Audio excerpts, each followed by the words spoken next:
And that's when I said, all right, it's the last straw. It's the last straw.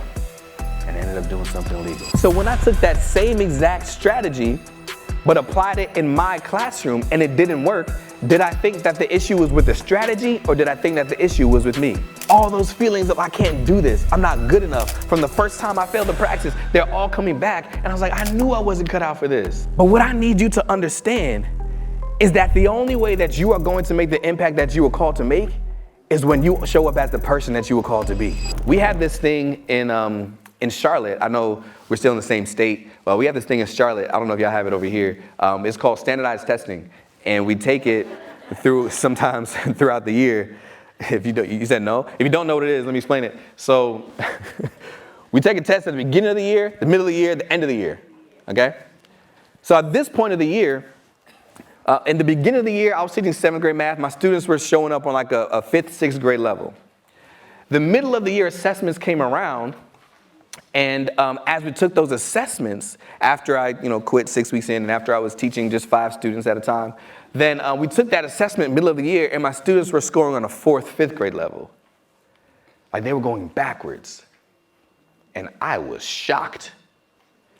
How could they be going backwards? I'm teaching 5 of them every day. Like, how could they be going backwards? So then I started feeling heat from administration. My grades were not looking good.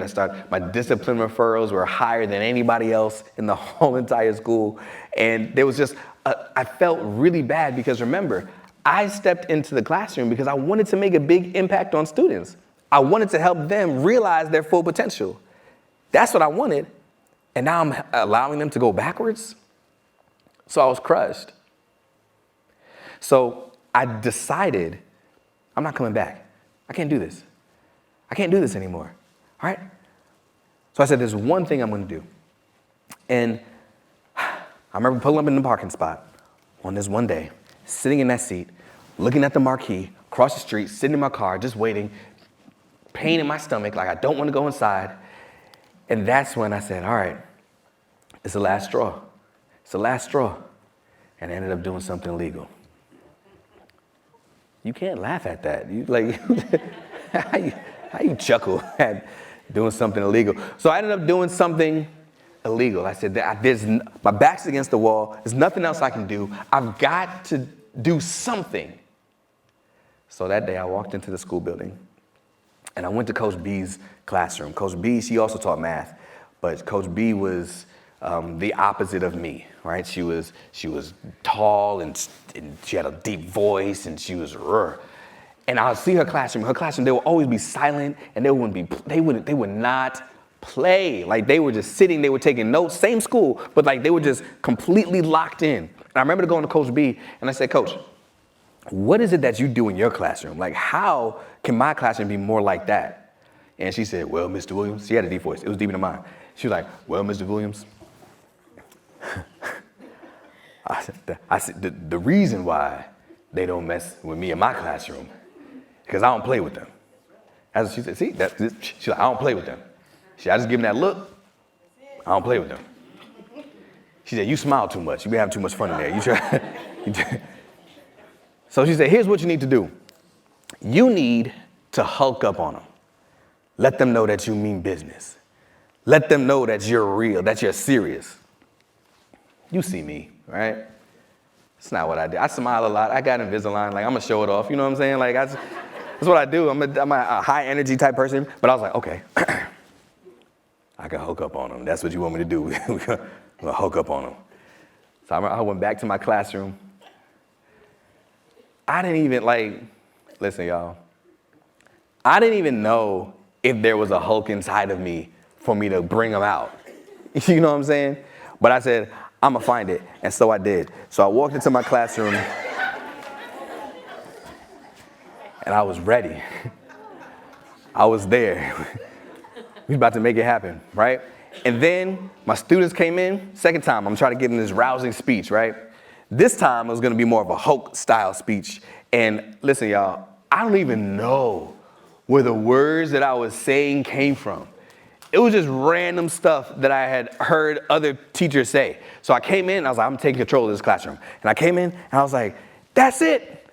Zip your lips, zip it up, and throw away the key. Like, I'm just like saying random stuff. I'm like, catch a bubble and never let it go. And like all these types of, I'm not the one or the two. You try Jesus, don't try me. I'm just saying, like, I don't even know like where this stuff is coming from. I'm just like saying all of the things. And the students were they were looking at me, they were like paying attention. And then when I was finished, I was like sweating, my stomach was hurting, my throat was all on fire. And I was like, I sat back, and then immediately they all started laughing. All at the same time, just all started laughing. And they was like, Mr. Williams, what are you doing right now? Like, they were just all laughing because they realized that wasn't me. And I was, so check this out, watch this. Coach B, I saw her classroom. I saw them with my own eyes. I saw them sitting. I saw them focused. I saw them paying attention. And she told me this is her strategy and what she does. She hulks up on them. So when I took that same exact strategy, but applied it in my classroom and it didn't work, did I think that the issue was with the strategy, or did I think that the issue was with me? I thought it was with me. I know the strategy works. Coach B uses it and it works. So now all those feelings of inadequacy, all those feelings of I can't do this, I'm not good enough, from the first time I failed to practice, they're all coming back. And I was like, I knew I wasn't cut out for this. If this is what it takes, I can't do that. I'm not that person. And now I'm like, the issue has got to be with me. I'm the problem. So now I started feeling like this is just not what it's supposed to be. But in reflection, that's when I realized that what I had just done was illegal. I told you I did something illegal. I realized that what I had just done was illegal. Why? Because, let me reflect, let me show you one more time. I saw something that was working in Coach B's classroom, and I saw that strategy. I took that strategy, I applied it in my very own classroom as if it was my own. And I realized that if you look at the definition of what I just did, there's a difference between somebody who kidnaps and somebody who adopts. The reason why I said I did something illegal was because I kidnapped a strategy. I took something that was birthed to somebody else. But the difference between kidnapping and adopting is that when you adopt, not only do you kidnap something that was birthed to someone else, but you make it your own. And when we look at kidnappers, we call them felons. When we look at somebody who adopts, we call them heroes, just because of that one little difference of legally making it your own. I didn't realize that what I was doing was trying to be just like everybody else. I didn't realize that I was seeing what worked in other people's classroom and try to take it the exact same thing and put it off as if it was my own. And the reason why my own students laughed me out of the room was because they realized that's not you. That's not your strategy. That's not going to work. You can clap. That's okay. But what I need you to understand is that the only way that you are going to make the impact that you were called to make is when you show up as the person that you were called to be.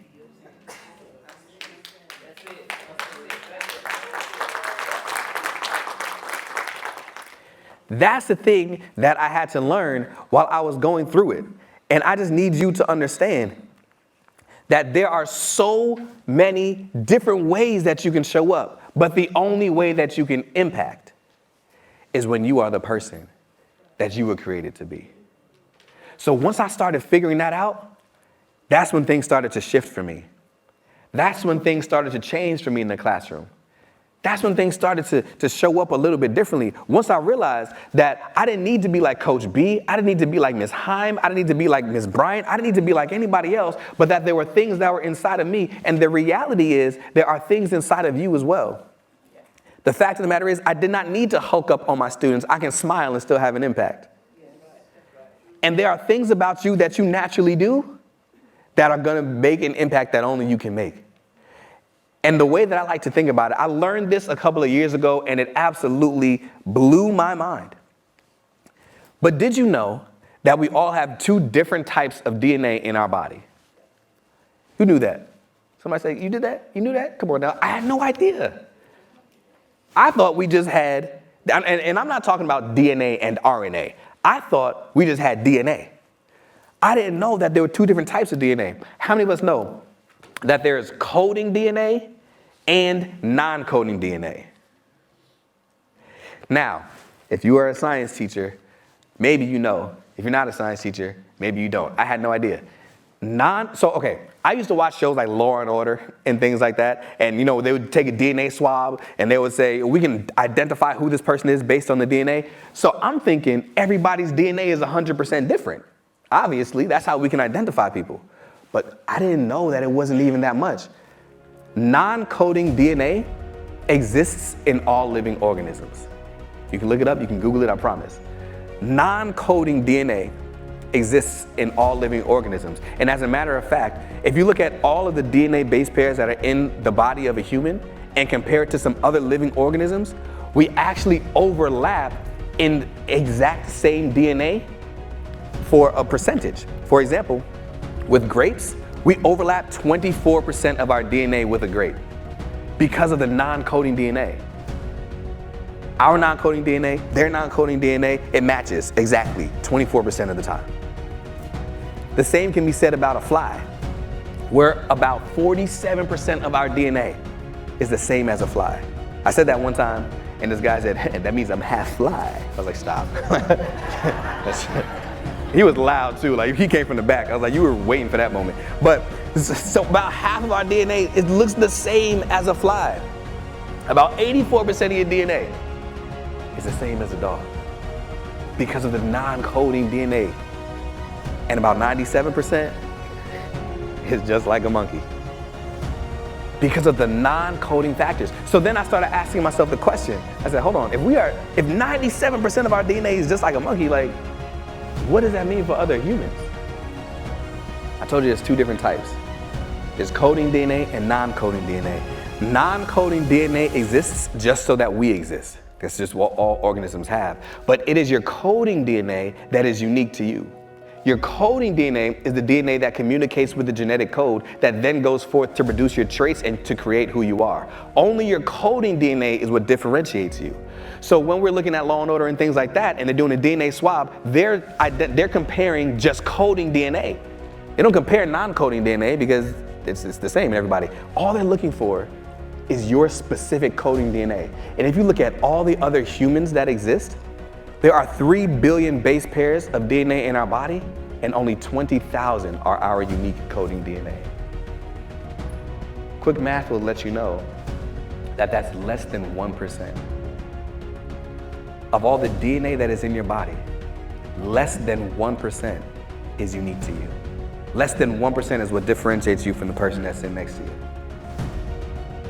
Less than 1% of your DNA is what differentiates you from every other human that's ever walked on this planet. And the crazy thing is, a lot of times we look at the thing that makes us different, just like I did when I looked at Coach B and said, she's tall, she's strong, she has a deep voice, I'm shorter, I smile too much. So a lot of times we look at the thing that sets us apart and differentiates us as if it's our deficiency. But what I need you to understand is that we've got to flip our mindset, because the 1% that sets you apart is a thing that nobody else has access to. So although 99% of your DNA is what qualifies you to be a human, that 1% is what makes you amazing. That 1% is what makes you unique. That 1% is what makes you special and what sets you apart.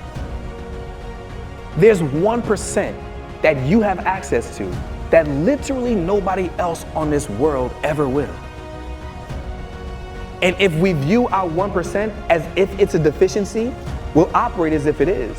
But when we view our 1% as if it's amazing, we'll operate with confidence.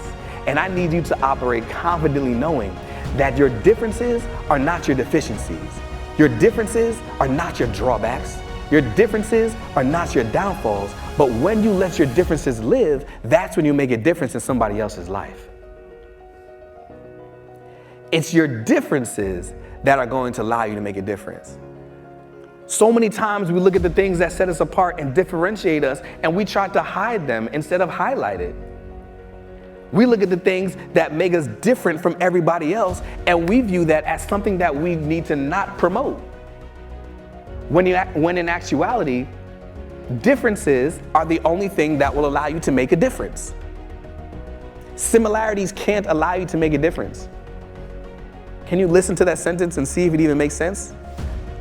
Similarities don't allow you to make a difference. Only differences can do that. Similarities may allow you to connect, but it's your differences that allow you to impact. When you think about all the things that we do that are similar, we blink, we breathe, we consume food. Nobody's changing the world because of the things that make us all the same. You make an impact because of the things that make you different.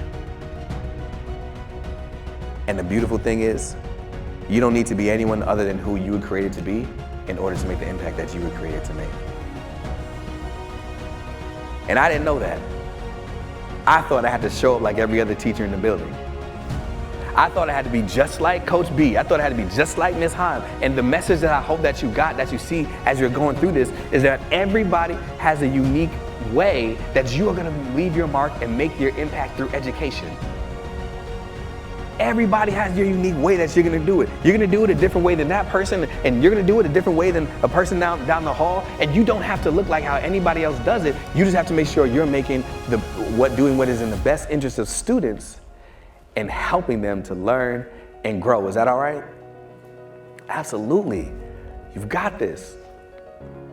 So as I started learning this, that's when the things started shifting for me. And I started realizing that I didn't want to adopt strategies. I didn't want to kidnap strategies. I wanted to adopt them. I'll try these different things. I'll go these different places. And I started improving. And I thought about leaving after year one. And then I started applying at different jobs, but Target was like at $9 an hour. I was like, ugh. So I said, you know what?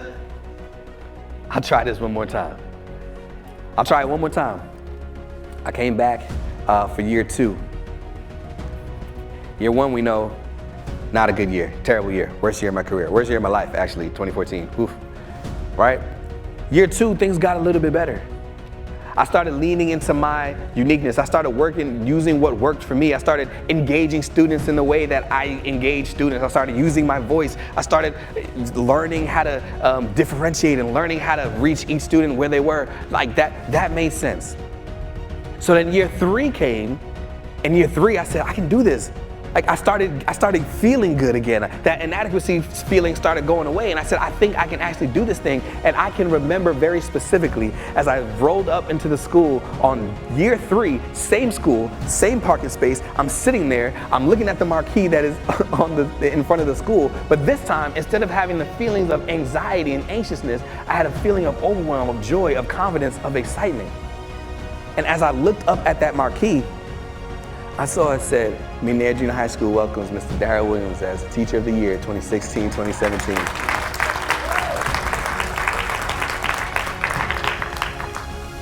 And I remember sitting there in the car, looking out the window, and remembering this is the same exact space that I cried in 2 years ago. The same exact space where I had those feelings where I said, I don't even want to walk into this school building. And I sat there in that space as a Teacher of the Year. And I always say Teacher of the Year was not the goal. I never started, you never heard me this whole time I was talking say I'm going to go into this school and I'm going to be the best teacher in that building. No, I said I want to make a big impact on students. Becoming Teacher of the Year was just a byproduct of me understanding how to make the impact that only I could. Year four, I went back I moved schools. I moved to Charlotte after year three. I moved from Alabama to Charlotte year three. And year four was a good year for me. New school, new state, new students, new standards, new curriculum, new grade level. Everything was new, all right? And then year five, I was Teacher of the Year again, this time at a school in Charlotte. What I always love to say is, if you look at the trajectory, I started off as a terrible teacher and I transitioned to a two-time Teacher of the Year. Not because I said I want to go do this and become a Teacher of the Year, but because I realized that I can make a difference that only I can, and I need you to understand the same. And you can make a difference that only you can make. You don't need to be the next best version of anybody else. Just be the very best version of yourself. And as you look at the trajectory, you'll see that, listen, you can see that for me, even for me, not every year was a good year. Not every semester is a good semester, not every week is a good week, not every day is a good day, but every class is a new chance, and a new opportunity to turn it around. I help new teachers become the teachers they've always wanted to be and make the impact our students deserve. Because I've been there. I know what it's like to struggle, to feel like I'm not enough, but I also know what's on the other side. Excitement, fulfillment, and the ability to change lives. Every great teacher was once a new teacher, and new teachers are often excited and eager and anxious, but a lot of times new teachers lack the foundational skills of effective instruction. Every teacher that I work with, I carry them through this journey, helping them master the principles of effective instruction so that they know how capable they are. I can't wait to see these teachers enact their 1% amazing and make the difference that only they can. If you would like for your school district to be empowered as well, you can click the link down below and our team will reach out to you.